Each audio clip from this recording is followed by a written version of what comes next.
For years, I chased a number in a bank account. I thought that was the cure for being broke. But the funny thing is, even when the money came, I felt emptier than ever. Actually, I was at my most empty when I had the most money. This is the story of how I found out I was bankrupt in a way money could never ever fix, and how embracing being broke in the world's eyes finally made me truly rich. I used to think being broke was all about an empty bank account. You know, a decline card, or that sinking feeling when rent is due and you're just short.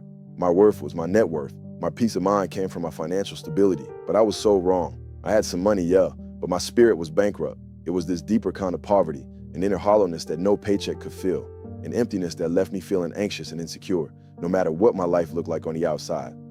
This spiritual bankruptcy, this poverty of the spirit, it's a quiet, creeping kind of broke. It's the feeling of having a full house but an empty soul. It's chasing success, getting a promotion, buying the thing you always wanted, and then standing there in the middle of it all wondering, wait, is this it? For me, it was this constant humming anxiety under the surface of everything. It was a desperate need for validation from other people, this feeling that my value was something I had to earn every single day. I remember this one moment so clearly. I had just landed a huge project I'd been working toward for over a year. On paper, it was a massive success.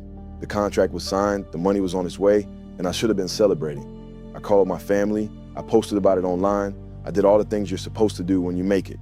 But later that night, I was sitting alone in my apartment, and the silence was just deafening. There was no joy, no peace, just quiet. And in that quiet, this terrifying question bubbled up. What if I get everything I've ever wanted, and it's still not enough? That was my reality.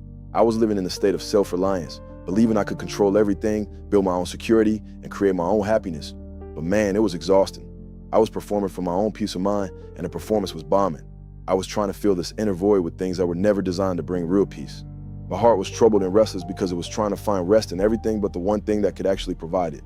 I was running on the treadmill of my own making, and I was completely burned out. I was spiritually broke. My turning point wasn't some big lightning bolt moment. It was more of a slow, painful slide to a new kind of rock bottom. Not a financial one, but an emotional and spiritual one. It all came to a head when I went through a period of intense personal loss.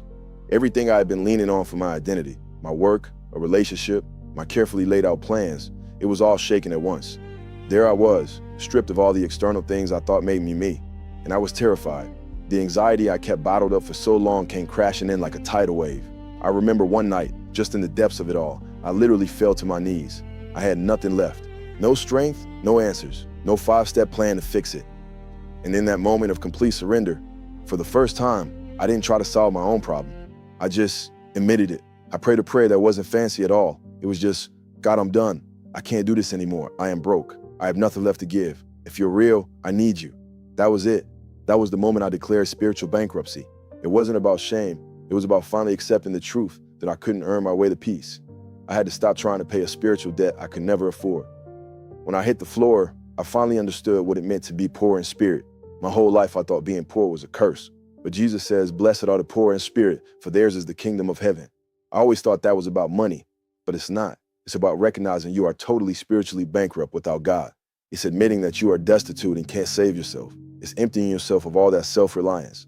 In that moment of brokenness, I was finally poor enough in spirit to receive a gift I could never earn. Admitting I had nothing was the only way I could get ready to receive everything. My brokenness wasn't the end. It was the starting point. My pride had to crumble so that something true and lasting could be built in its place. This wasn't a defeat. It was a surrender. And in that surrender, the war inside me finally started to end. After that turning point, things started to change. Not overnight, but slowly, like a sunrise. The world outside didn't change, but my way of seeing it did. I started to get that a blessed life isn't about having a comfortable lifestyle. It's about having this deep inner abundance of peace and grace.